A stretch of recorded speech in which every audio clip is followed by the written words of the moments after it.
Welcome to Glisso English. Real life stories. Turning 18 is a major milestone. It's the moment you step into adulthood, surrounded by the people who have supported you every step of the way. But for Julian, the biggest surprise of his birthday isn't a gift or a guest he expected. After 15 years of silence, a face from the past appears at the door. His father is back, and he's looking for a second chance. Can 15 years of absence be forgiven in a single night? Is it ever too late to come home? Today, we are going to explore a story of deep emotions, tough conversations, and the complicated path toward forgiveness. As you listen to these 10 chapters, pay close attention to the vocabulary we use to describe regret, family dynamics, and the real-life problems we all face. Let's dive into Chapter 1, The Uninvited Guest. The air in the living room was thick with the scent of vanilla cake and the upbeat bass of a playlist Julian had spent weeks perfecting. It was his 18th birthday, the threshold of manhood. Friends crowded the sofas, laughing and shouting over the music, while his mother hovered near the kitchen, her face glowing with a mix of pride and relief. They had made it. For 15 years it had just been the two of them, a small but unbreakable unit. Then came the knock. It wasn't the loud, rhythmic thumping of a teenager. It was hesitant, almost fragile. Julian, being closest to the entryway, pulled the door open with a wide grin, expecting a late arrival with a pizza or a joke. Instead, the world went silent. Standing on the porch was a man who looked like a weathered reflection of the boy in the doorway. He wore a heavy coat that had seen better winters and held a small, crumpled envelope in his hands.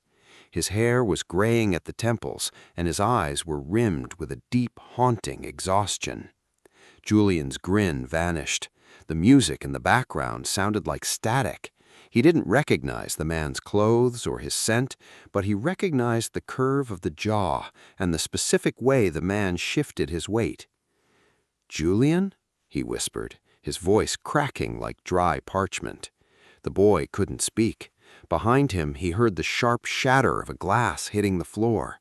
His mother had reached the hallway, her face turning a ghostly, terrifying white.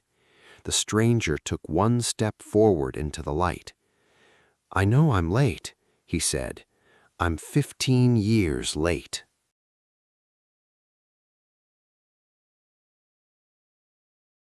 Julian stood frozen, his hand still gripping the cold brass doorknob.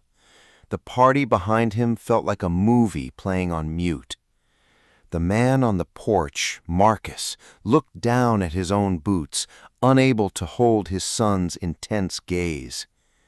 "Can we talk?" Marcus asked, his voice barely audible over the distant thumping of the bass. Julian felt a surge of heat crawl up his neck, a mix of confusion and a decade of stored-up questions. Without a word, he stepped back, not to welcome the man in, but to move toward the quiet shadows of the narrow hallway. Marcus followed tentatively, his presence making the familiar house feel suddenly small and cramped. They stood near the coat rack, a grandfather and a stranger, separated by a vast ocean of lost time. "I don't even know what to call you," Julian said, his voice cold and steady. Marcus winced as if he had been struck. "I don't expect you to call me Dad," Marcus replied, twisting the envelope in his hands. "I just wanted to see you stand on your own 2 feet as a man." Julian let out a sharp, humorless laugh that didn't reach his eyes. "I've been standing on my own for a long time," Julian replied. "Where were you when I was 5 or 10, or last year when I nearly quit everything?" Marcus opened his mouth to speak, but the words seemed to fail him. He looked at the framed photos on the wall, years of birthdays, graduations, and holidays, where he was nothing but a gap in the frame. "I was lost, Julian," Marcus whispered. "But being lost is no excuse for leaving you behind." Marcus reached into his pocket and pulled out a small, tarnished silver watch. He held it out with a trembling hand, the metal catching the dim light of the hallway. "This belonged to my father," Marcus said, his voice thick with an emotion Julian couldn't quite name. "I wanted you to have it when you turned 18, no matter where I was." Julian looked down at the object, feeling the heavy irony of a gift meant to measure time. Time was the one thing Marcus had stolen from them, second by painful second, for 15 years. "You think a watch fixes this?" Julian asked, making no move to take the heirloom. "You think you can just hand me a piece of metal and buy back the thousands of days you missed?" Marcus flinched, the watch dangling precariously between them like a fragile bridge. "It's not a payment," Julian whispered, his eyes searching his son's face for a glimmer of the boy he used to know. "It's a reminder that even when I was gone, I was thinking about this moment." Julian stepped closer, the scent of the man, damp wool and old tobacco, filling his senses. "Thinking about it isn't the same as being here," Julian countered, his voice dropping to a fierce whisper. "I learned how to tie a tie from a YouTube video, not from a man with a watch." The celebratory cheers of his friends erupted from the living room, a sharp contrast to the suffocating silence in the hall. Julian finally reached out, but he didn't take the gift. He gently pushed Marcus's hand back toward his chest. "Keep it," Julian said, his heart hammering against his ribs. "I've already learned how to tell time without you." Marcus closed his fingers around the silver casing, the ticking of the clock muffled by his palm.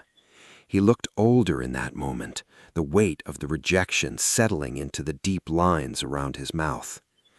"I understand," Marcus said softly, though the pain in his eyes suggested he was only beginning to.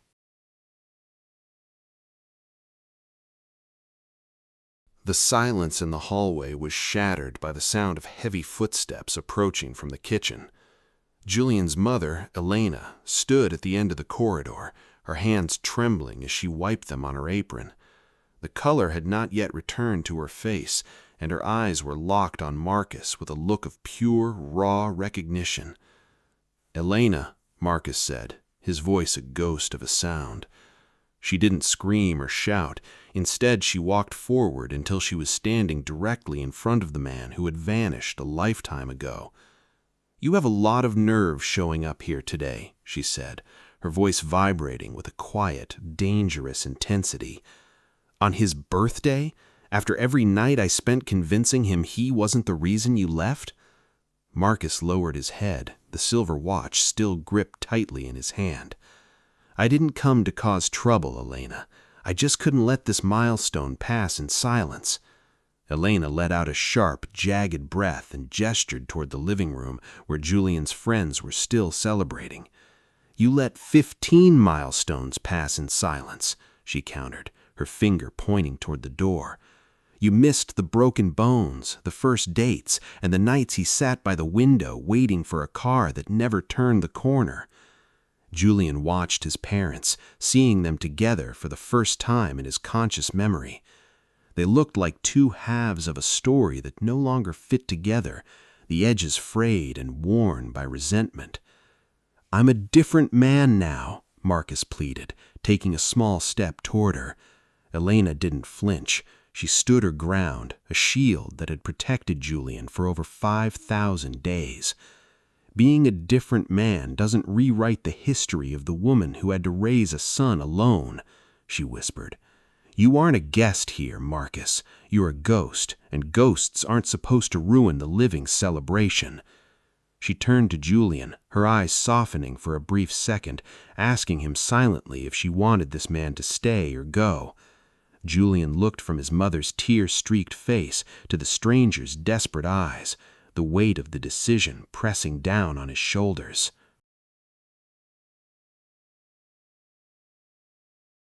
Julian looked at the two of them, the tension between his parents vibrating in the narrow space.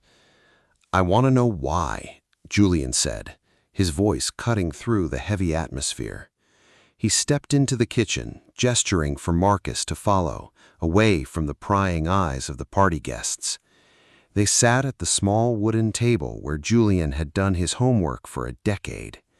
Marcus sat on the edge of the chair, looking as though he might vanish again if the wind blew too hard. "Why now?" Julian asked, leaning forward. "Why not 5 years ago?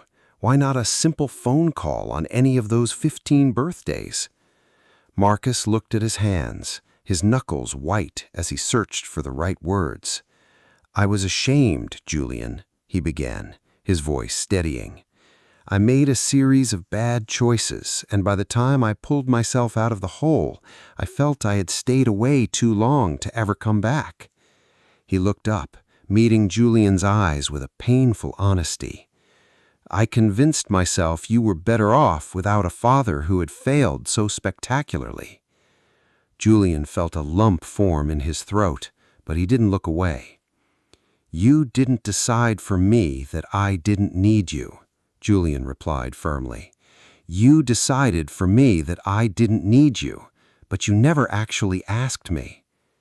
Marcus nodded slowly, the logic of his son's words hitting him like a physical weight. "You're right," Marcus admitted. "I was a coward, hiding behind my own guilt instead of facing the mess I made." The sounds of laughter drifted in from the living room, a reminder of the life Julian had built in the vacuum of Marcus's absence. Julian realized that while he wanted answers, no explanation could ever be enough to fill the gap in his history. "An explanation isn't a map," Julian said quietly. "It doesn't show me the way back to being a family."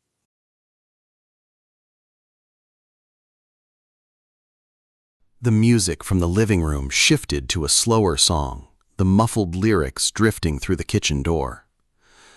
Julian looked at the empty chair at the head of the table, a spot that had been filled by various friends and uncles, but never by the man sitting across from him now. "You missed everything," Julian said, his voice reflecting a sudden, quiet exhaustion. "I grew up in the spaces you left behind." He began to describe the milestones that Marcus only saw as dates on a calendar. He talked about the middle school graduation where he scanned the crowd for a face he didn't quite remember. He spoke about the night he got his driver's license and drove to the edge of town wondering if he should keep driving until he found the man who shared his last name. Marcus listened, his expression crumbling as the reality of his son's childhood was laid bare. "I thought about calling so many times," Marcus whispered, his eyes fixed on a scratch in the wooden table. "I would pick up the phone, dial the first 3 digits, and then freeze." Julian shook his head, his hands folded tightly in front of him. "Thoughts don't show up to soccer games, and frozen hands don't help with moving day," Julian countered. He realized then that Marcus wasn't just a man, he was a symbol of every almost and maybe Julian had ever felt. While his friends were inside celebrating the man he had become, Julian felt like he was mourning the boy he used to be, the boy who had eventually stopped checking the mailbox and stopped asking his mother why the phone never rang. "I'm not that kid anymore," Julian said, standing up from the table. "I built a life out of the silence you gave me." Marcus looked up, realizing that his absence hadn't just caused pain, it had forged a stranger he didn't know how to talk to. The ghost at the table was no longer the father, but the relationship they should have had.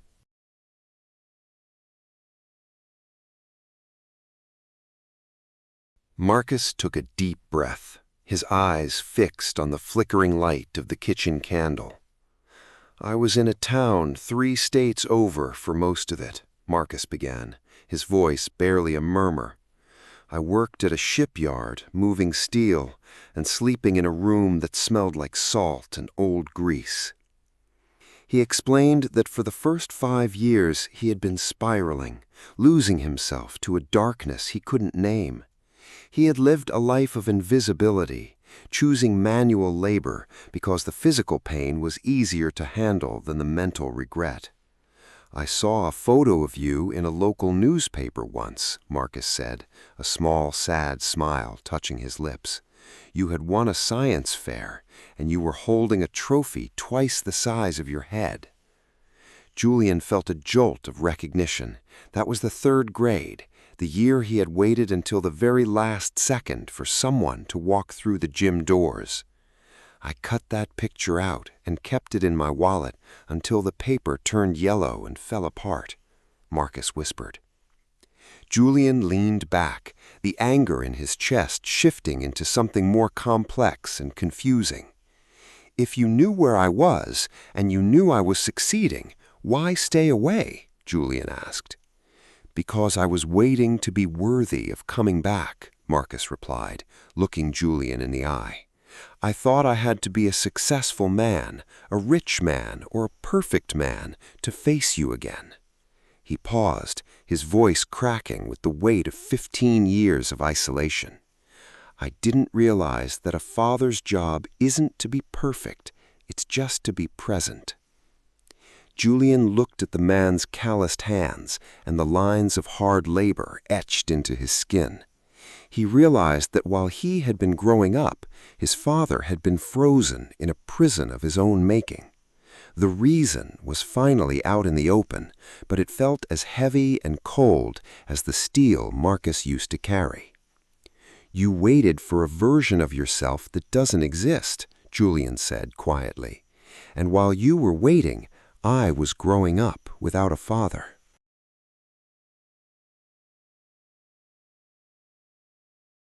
The room felt like it was losing oxygen as Julian stood up, his chair scraping harshly against the floor.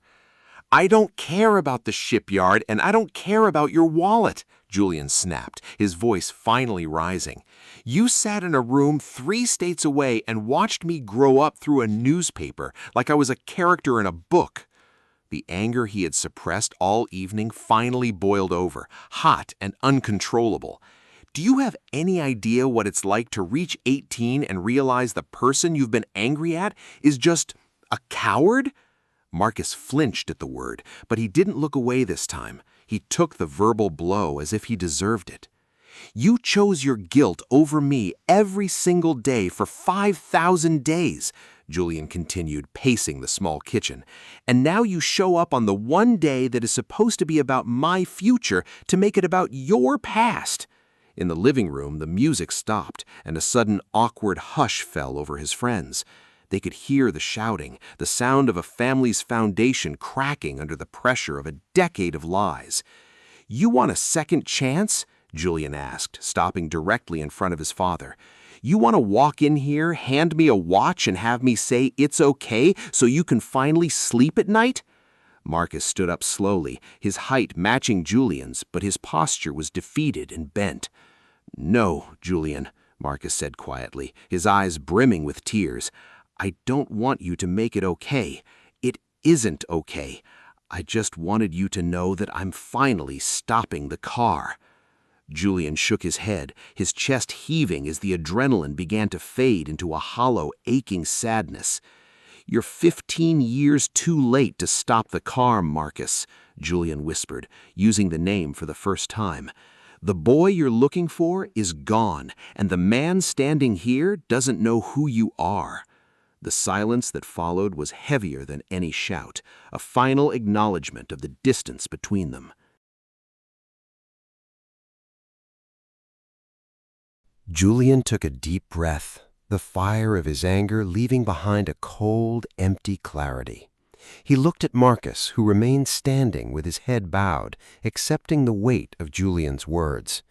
"So what happens now?" Julian asked, his voice dropping to a weary, conversational tone. Do you just walk back out that door and wait another 15 years for a third chance? Marcus looked up, his eyes red but focused. No, he said firmly. I've moved back. I have a small apartment near the docks, and I have a job at the local warehouse. He took a small piece of paper from his pocket and laid it on the table, a phone number written in neat, shaky script. A second chance isn't a party or a gift, Marcus said quietly. It's showing up on a Tuesday when nothing special is happening. It's being there when you don't even ask me to be. Julian stared at the paper, the simple digits representing a door that had been locked since he was 3 years old. I'm not going to call you tomorrow, Julian said, his voice honest and blunt. And I'm not going to invite you to sit down for cake today. Marcus nodded, a small, painful flash of understanding crossing his face. I know, Marcus replied. Forgiveness isn't a light switch you just flip on because it's a birthday. They stood in the quiet kitchen, the sounds of the party slowly starting up again as his friends realized the storm had passed.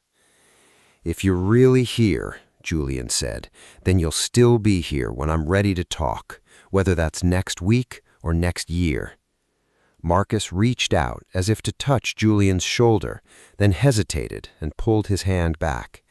I'll be here, Marcus promised, for as long as it takes for me to be a person you know instead of a ghost you remember.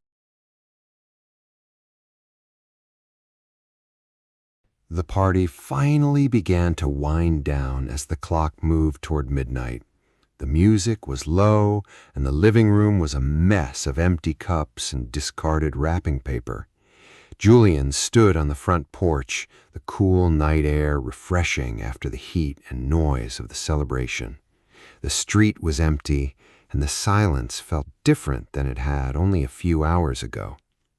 His mother came out and stood beside him, wrapping her cardigan tight around her shoulders.